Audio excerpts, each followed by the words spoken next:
Halo, saya Herbalis Kartika dari channel Exploring Herbal.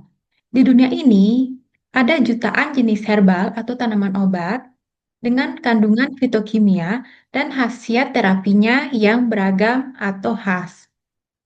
Oleh karena itu, kita tidak perlu hanya bergantung atau mengandalkan satu atau beberapa jenis herbal saja, apalagi jenis herbal tersebut tergolong mahal dan langka. Kecuali herbal-herbal itu memang paling unggul di kelas terapinya, menurut evidence base.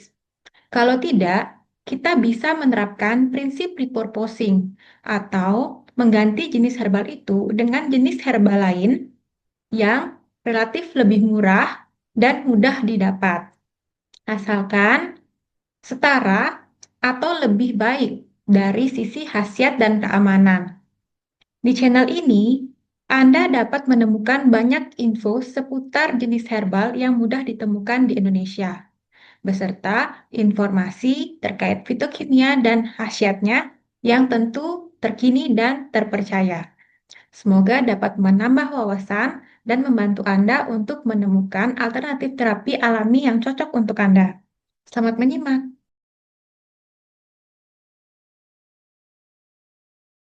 Coba deh, pernah lihat tanaman tropis yang satu ini? Mungkin di pinggir pantai atau malah di pekarangan rumah. Kayaknya sih sering ya kita mungkin melewatinya setiap hari. Tapi tahu nggak? Ternyata di balik penampilannya yang kelihatan biasa aja, tanaman ini menyimpan segudang rahasia mengejutkan yang sekarang lagi jadi sorotan dunia ilmiah. Nah, salah satu keajaiban yang paling gampang kita lihat itu ada di bunganya. Coba lihat nih. Pagi-pagi, bunganya mekar dengan warna kuning cerah yang cantik. Pas sore hari, warnanya berubah jadi jingga kemerahan. Dan besok paginya, sudah jadi ungu tua. Keren banget kan? Sebuah transformasi yang spektakuler hanya dalam satu hari. Tapi, perubahan warna yang keren ini ternyata bukan yang paling menakjubkan loh. Perubahan terbesar yang bisa dibawa oleh tanaman ini justru ada di dunia kedokteran modern. Gimana tuh? Oke, yuk kita kenalan lebih dekat sama tanaman ini. Nama ilmiahnya itu Hibiscus tiliaceus. Keren ya?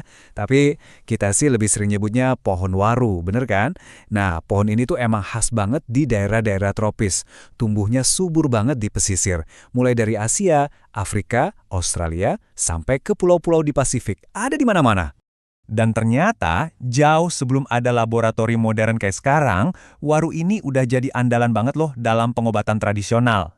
Nah, pertanyaannya sekarang, bisa nggak sih klaim-klaim dari nenek moyang kita ini dibuktikan secara ilmiah? Apakah ini cuma mitos atau beneran fakta? Dan, jangan kaget ya, penggunaannya itu macam-macam banget.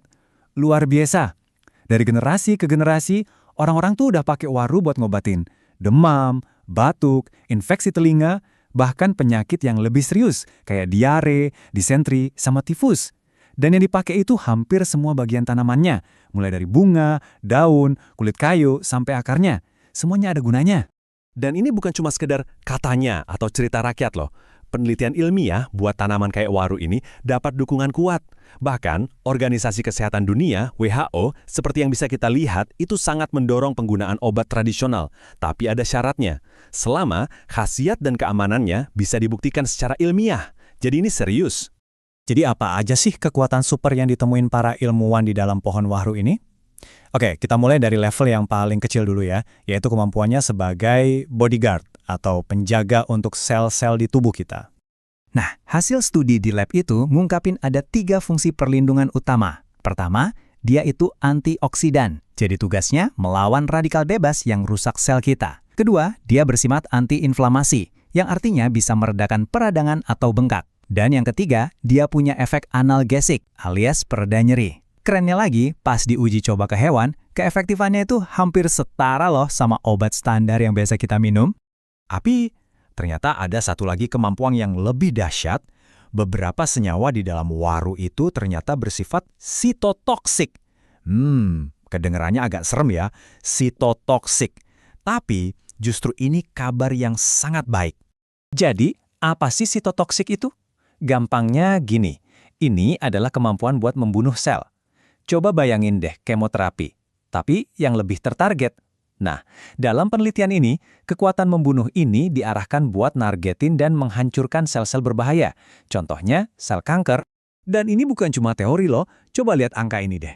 Dalam sebuah tes di lab, konsentrasi ekstrak waru yang super kecil, cuma 65,83 mikrogram per mililiter, itu ternyata udah cukup buat ngehambat 50% pertumbuhan sel kanker payudara.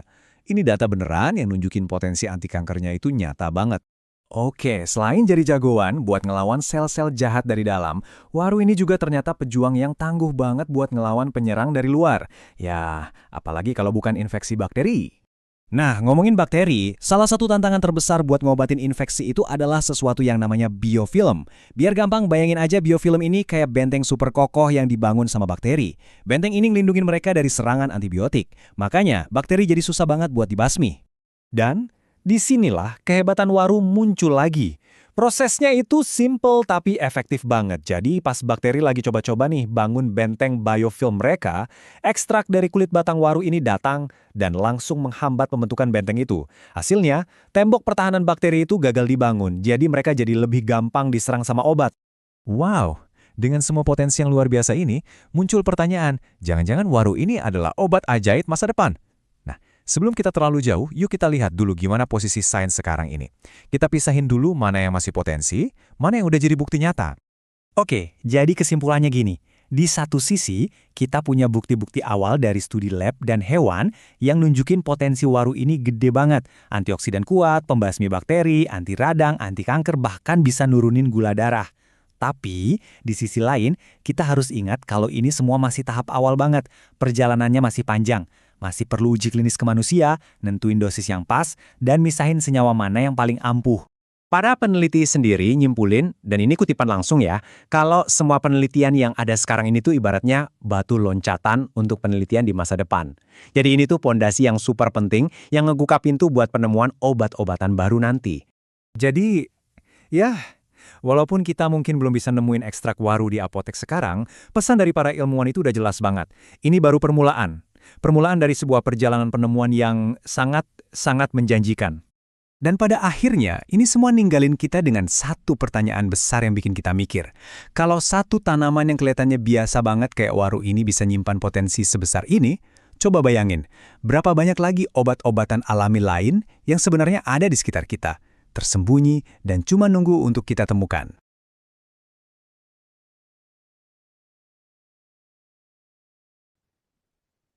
Terima kasih sudah menonton video ini sampai akhir. Kalau channel ini bermanfaat untuk Anda, jangan lupa klik like dan subscribe, serta aktifkan lonceng notifikasi. Anda juga dapat memberikan saran untuk konten video-video berikutnya di channel ini melalui kolom komentar. Sampai jumpa di video berikutnya.